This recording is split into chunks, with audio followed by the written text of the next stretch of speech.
It was a bright Monday morning in Lagos when Amarachi Nwosu stepped into the glass-walled boardroom of Vantage Global, one of the biggest tech companies in Africa. The air inside was cold, smelling of perfume and power.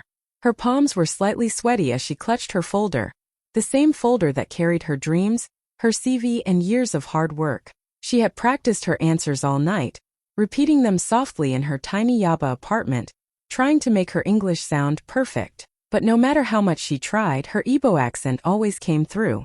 It wasn't something she could hide, it was part of her. Still, she had learned that in Lagos, people sometimes judged more by how you sound than by what you can do. As she looked around the long table filled with sharp suits and cold stares, she whispered to herself, "Just breathe, Amarachi. You belong here." Her heart pounded, but she straightened her shoulders and forced a small, confident smile. Outside the glass walls, the city buzzed with life, cars honking, people chasing dreams. Inside, Amarachi was about to fight for hers. She didn't know yet that this interview would change everything.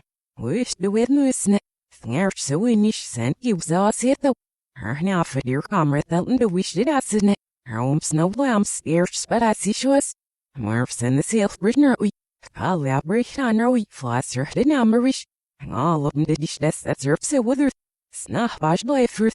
He server nu your third the hurry off miss that. Stefin the often. Say hurry fidasish. Madna he bulbs out and then a shelf for a hawkish army.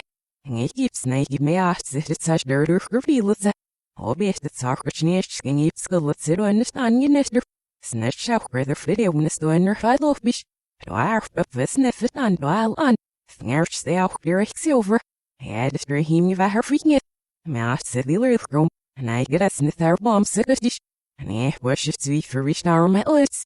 Zo we zochten dat ze die er wat had, snet net zo voor dat ze wieder hij schofie wind up. Van het ook zo we schwurf bielen af de we versnet zit dat vlasser sloot dat is. Snet schijs er zil wacht, schijs daar zil net niet dat staan eel nem om ze de vrouw hoes groeis. Had het lutter haar gas net.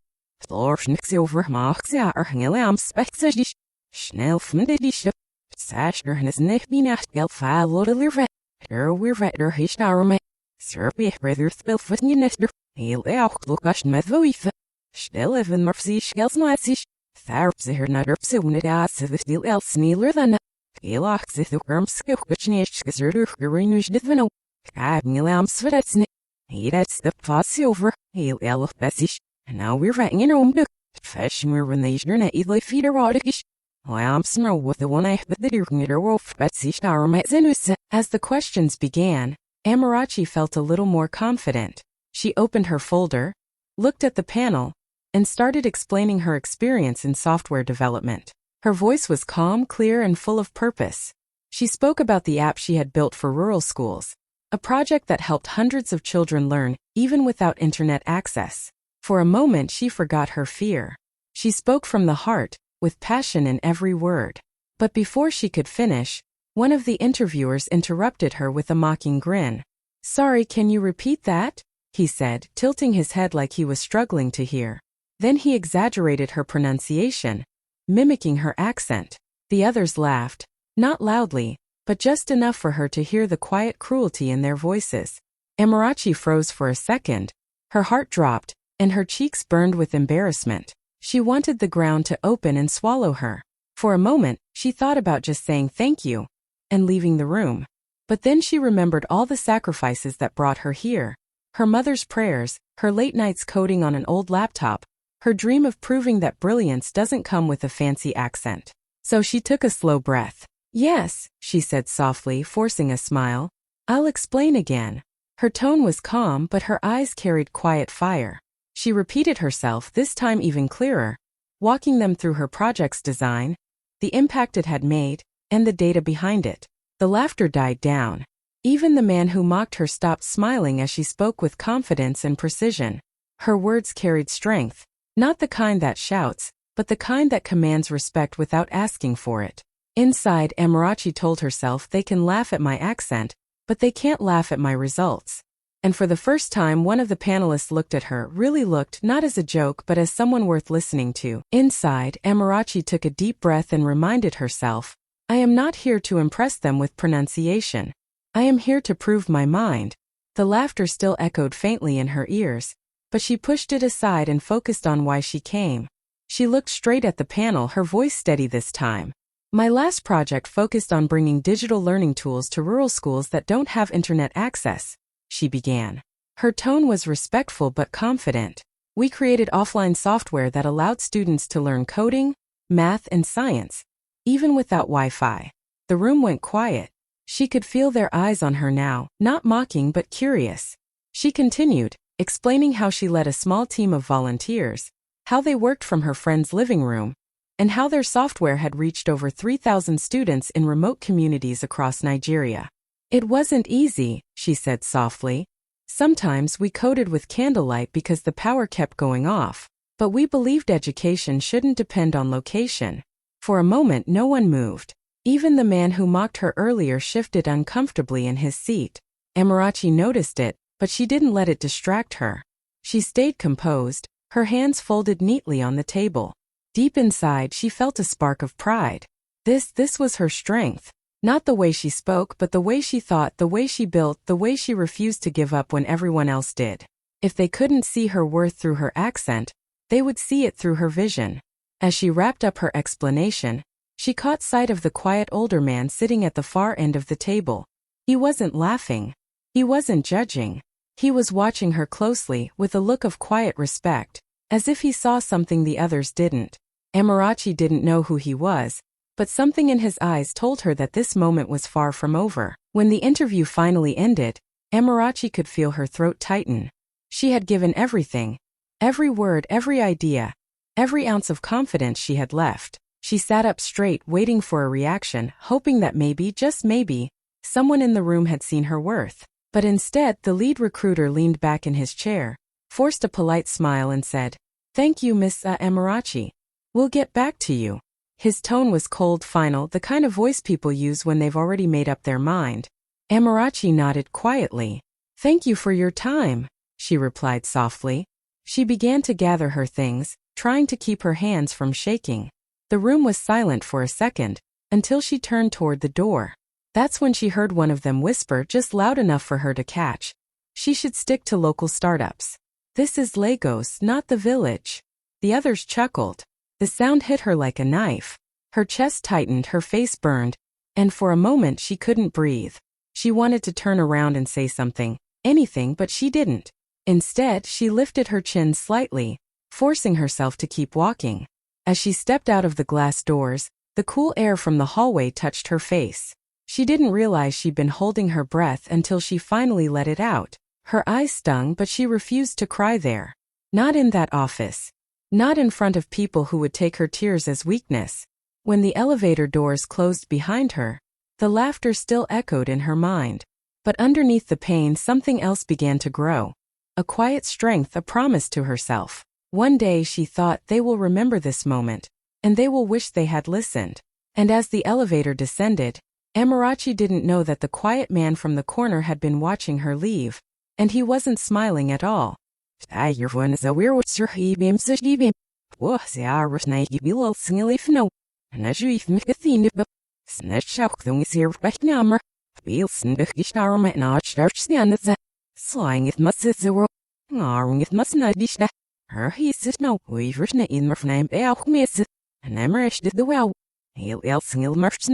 No verhanger is right that sich did not lachen. Kaschnillets that sich weakness. Did not sich arme. We did so real if it's snimmerished. Harold Freddy has gave the steel carrot maxil. He'll yell best nimmer with. My am say. Herbs a whaler silver. Teddy rish. Nemmerished. Herbs and dahish off the arme and it got self. My and angin more on stealing sir. We sit galdum nemmerished. Tween it nimmer with. Yes, here are her handless snip, but I see Starme. All bulks this nave murphs it. He Starme sim in feed. Nay, or they knock up silver me fmach. Well, here snare of feet no murph it is the sahish. Herman one. Sab no for netsuch. Smashed master hosted up. Termermish. Amam pavigistan in blosty. Better at sea shower the number zero. I am sir thummer. All best the note of near sir thummer herfstirish. Fan geld offer van de wahmaste, saber nevedish, toch neve net per quite nemo murf, ngarst at sich de shavim, flasser her strips a wish, Snoop sharp at serum empty. Arch deliver lock at this ovni come. Hurt fallet skirms. Generum and murfnemo mir vet elf birvnammer. Sir Watnich Dustin Bahish and New York Spot Baller Hanger it's. We've written it in Murfzilk me in your woods. Dabber not as ish. Snell out with ass knit up. Snets it in their own mussing foul be. Gemaster Aaron as neat noster. So and the valles of das itis. Habind number of Bamurna Wamster nail out as ish aromang in Vita. The next morning, Edochie woke up before sunrise. She couldn't sleep much anyway. Her mind was spinning all night. She carefully ironed her best outfit, a neat navy blue blazer paired with a simple Ankara blouse her mother had sewn for her years ago. It wasn't fancy, but it carried meaning. It was her reminder of where she came from and why she started. After a short prayer, she took a deep breath and whispered to herself, "Whatever happens today, walk in with grace." When she arrived at Vantage Global, the receptionist looked surprised to see her again. "Good morning, Miss Edochie," she said politely but with curiosity.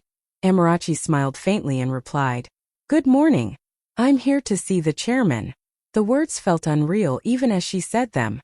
As she stepped into the same boardroom, the atmosphere shifted. The same recruiters from yesterday were already there, preparing for another round of interviews. The moment they saw her, their faces changed, shock, confusion, and maybe a little guilt. One of them whispered under his breath, "You again." Another frowned, pretending to focus on his tablet. Before anyone could say another word, the door opened quietly. In walked the same older man from the corner yesterday, the one who had watched everything. The moment he stepped in, the room fell completely silent. His presence carried a kind of calm authority that needed no introduction. "Good morning, everyone," he said in a deep, steady voice. The recruiters stood up instantly, greeting him with nervous smiles. Edochie watched him, realization slowly dawning. He's the chairman. The man she thought was just an observer was actually the most powerful person in the company. He turned his gaze toward Edochie and gave her a small, warm smile, the kind that made her heart steady again. "Miss Edochie," he said, gesturing for her to sit. "I'm glad you came back." At that moment, the same people who mocked her accent the day before couldn't even look her in the eye. The chairman looked at Edochie for a moment, his eyes calm and kind. Then, to everyone's surprise, he spoke. Not in English but in smooth, fluent Igbo. "Kidu ndebani?"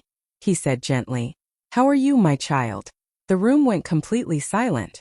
The recruiters froze, eyes wide. No one had expected that. Edochie blinked in shock, her lips parting slightly. For a moment, she couldn't even find her voice.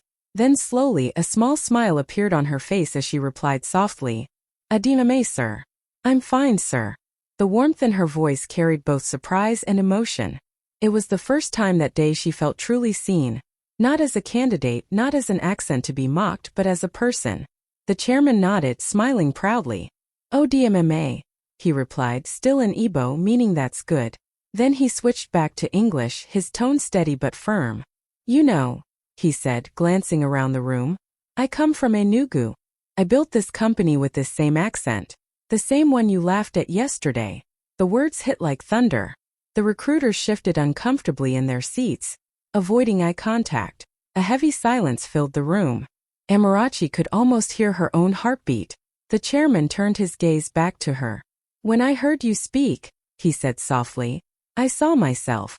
Your confidence, your ideas, your dignity. That's what we need in this company." His words carried weight, and even those who had laughed now looked ashamed. Edochie's eyes glistened, but she kept her composure. She had no words, only gratitude. For the first time, someone powerful had looked past her accent and seen her truth. In that moment, everything shifted. The girl they mocked yesterday now stood at the center of respect. The same voice they laughed at had just echoed in the chairman's own language. And in that quiet boardroom, Edochie's story began to change forever. The chairman looked at Edochie for a moment, his eyes calm and kind. Then, to everyone's surprise, he spoke. Not in English but in smooth, fluent Igbo. "Kidu ndebani?" he said gently. "How are you, my child?" The room went completely silent. The recruiters froze, eyes wide. No one had expected that. Edochie blinked in shock, her lips parting slightly. For a moment, she couldn't even find her voice. Then slowly, a small smile appeared on her face as she replied softly, "ADEMOYE, sir." "I'm fine, sir." The warmth in her voice carried both surprise and emotion.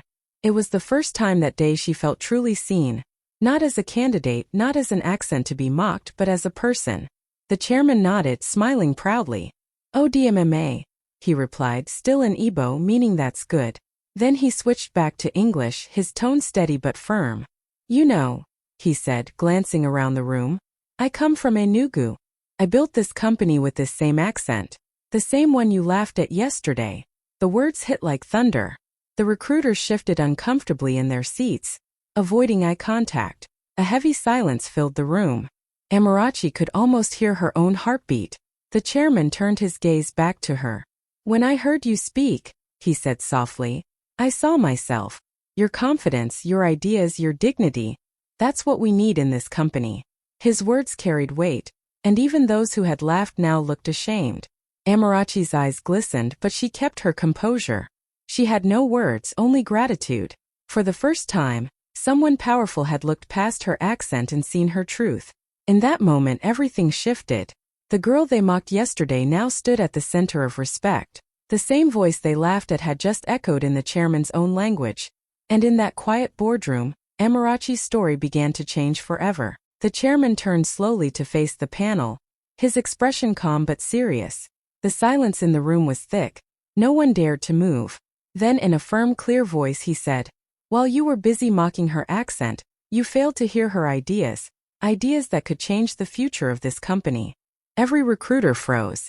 The laughter and pride they had shown the day before vanished in an instant. Some looked down at their notes, pretending to be busy. Others just stared at the table, too embarrassed to meet his eyes. The chairman continued, his tone still controlled but sharper now. "You see, this young woman talked about connecting rural schools through technology, something even this company has struggled to achieve. She came here with a solution, and you reduced her to her accent." His voice was calm, but every word carried weight. "That's not the culture I built this company on." Then, he turned back to Edochie and smiled gently. "I come from Enugu myself," he said. "When I started this company, I worked from a small one-room office. I spoke with this same accent you just heard from her. People mocked me too. They said a man who sounded like me could never build a global brand." He paused for a moment, letting the words sink in. "But here we are today. A company worth billions, built on the voice they once laughed at." Edochie's chest tightened. She felt her eyes water, but she blinked quickly to hold it back. The chairman's story mirrored her own. The same pain, the same strength. He looked around the room once more and said quietly, "Maybe next time you'll listen to the voice behind the accent, not the sound of it." The room was silent. The recruiters who once laughed now wished they could disappear. And Edochie, the girl who had walked in feeling small, now stood taller, because the man with the most power in the room had just spoken her truth out loud. The chairman's voice grew firmer, cutting through the thick silence in the room. "This young woman's project," he said, glancing at Edochie, "aligns perfectly with our next expansion plan." He paused for a moment, letting the weight of his words hang in the air. The recruiters exchanged nervous glances, unsure what was coming next. Then he continued, "From today, she's not applying for a job. She's leading our new community tech program as project director." For a few seconds no one breathed. The words hit like lightning. Gasps echoed around the boardroom. Edochie blinked, stunned, trying to process what she just heard. Her hands trembled slightly as she looked up at the chairman, wondering if she'd imagined it. But his calm, proud smile told her it was real. The same people who had laughed at her accent just yesterday now sat frozen, faces pale, eyes darting between her and the chairman. The lead recruiter, who had mocked her the loudest, tried to force a smile, but his voice caught in his throat. Another one coughed awkwardly, pretending to adjust his tie. None of them could look at her. Edochie's heart pounded in her chest. A wave of emotion rushed through her, disbelief, pride, relief, and a quiet sense of justice. She stood up slowly, her knees almost weak, and managed to whisper, "Thank you, sir." Her voice cracked slightly, but it was steady enough to carry across the room. The chairman nodded. "No, thank you," he said. "You reminded this company of something we forgot, that true innovation doesn't come dressed in accent or appearance. It comes from passion." Edochie took a deep breath. The same room that had once humiliated her was now the room where her destiny changed. The same people who had tried to make her feel small were now silent witnesses to her rise. As she looked around the table, she didn't smile out of revenge. She smiled out of strength. Because in that moment, every insult, every doubt, every laugh had turned into her victory. Edochie stood there for a moment, still trying to take it all in. Just yesterday, these same people had laughed at her, mocked her accent, and dismissed her like she didn't belong. But now, every single one of them sat silent, unable to even look her in the eye. She could feel their discomfort, their regret, their shame filling the air. Slowly, she turned toward them, her eyes calm but powerful. She didn't raise her voice, she didn't gloat. She simply spoke from the heart. "You were right," she began softly. "I may sound different, but that difference is my strength." Her voice didn't shake. It carried quiet confidence, the kind that doesn't need to shout to be heard. "This accent," she continued, "is not something to be ashamed of. It carries my story, where I come from, the people who raised me, the dreams that built me. Every word I speak reminds me of home, and I will never hide that again." No one dared to move. The recruiters who once smirked now looked down, their faces red with embarrassment. One of them tried to mutter an apology, but Edochie simply smiled gently. "It's okay," she said. "You taught me something valuable. Sometimes people laugh at what they don't understand, but one day they'll have to listen." The chairman watched her proudly, his eyes soft with approval. "Well said," he murmured. In that moment, Edochie didn't just win a position. She earned respect. Her dignity, her grace, and her strength filled the entire room. She didn't need revenge or anger. Her victory spoke louder than any insult ever could. As she gathered her things, her heart felt light. The same voice they once mocked had now opened doors they could never close. And for Edochie, this wasn't just a win.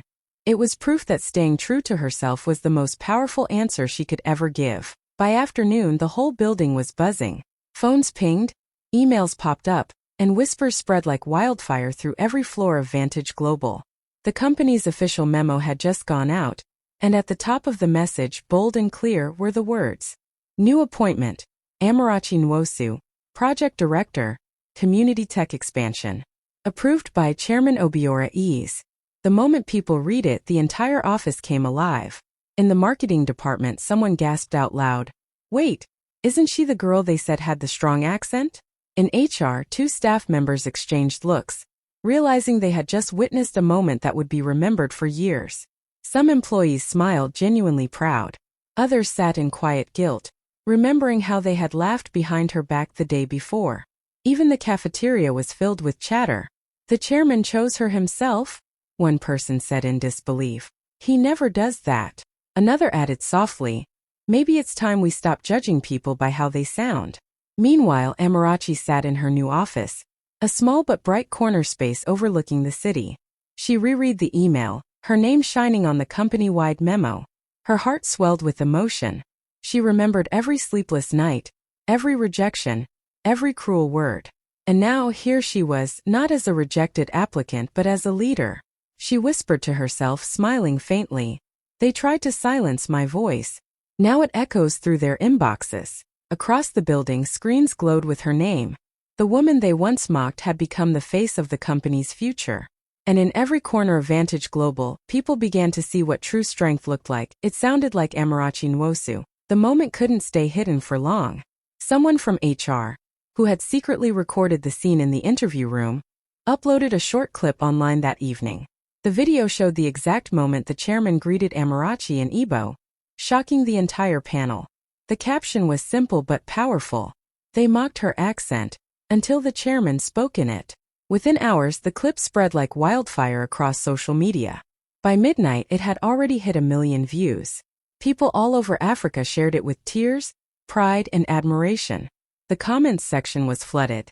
"This gave me chills. Respect to that chairman. She carried herself with so much grace. Never be ashamed of your roots." News blogs picked it up. Influencers reposted it with heartfelt captions. Even on LinkedIn, professionals from across the continent were talking about it. About the power of staying true to yourself, about how prejudice still exists in modern offices, and how Edochie's calm strength turned humiliation into victory. In Lagos, strangers began recognizing her name. Students from small towns messaged her saying, "You made us proud." A radio host in Enugu called her the voice that spoke for a generation.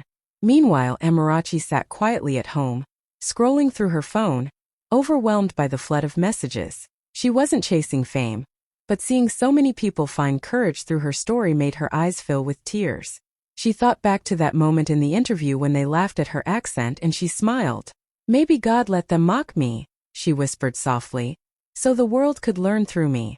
By the next morning, hashtags like #SpeakYourLanguage and #ProudlyAfricanAccent were trending across Twitter, TikTok, and Instagram. The girl they once mocked had become a symbol, not just of success but of pride, identity, and quiet power. Weeks later, Amarachi stood under the bright lights of the African Tech Women's Summit in Nairobi. The hall was packed with hundreds of young women, dreamers, coders, innovators, all waiting to hear her speak. Cameras flashed as she stepped onto the stage in a beautiful Ankara dress, her poise quiet but powerful. She looked out at the faces before her, smiling softly. "A few weeks ago," she began, her voice steady, "I sat in a room where they laughed at my accent. But today I stand here because that same accent carried my story and my strength." The audience listened in complete silence, hanging on to every word. "Your accent tells your story," Amarachi continued, emotion shining in her eyes. "It carries your home, your people, your journey. Never hide it. The world will adjust to your truth, not the other way around." For a second, the hall was completely still. Then, applause thundered across the room. Some women stood, clapping with tears in their eyes. Others cheered, shouting her name. Amarachi smiled, that same calm, proud smile she wore in the interview room weeks ago.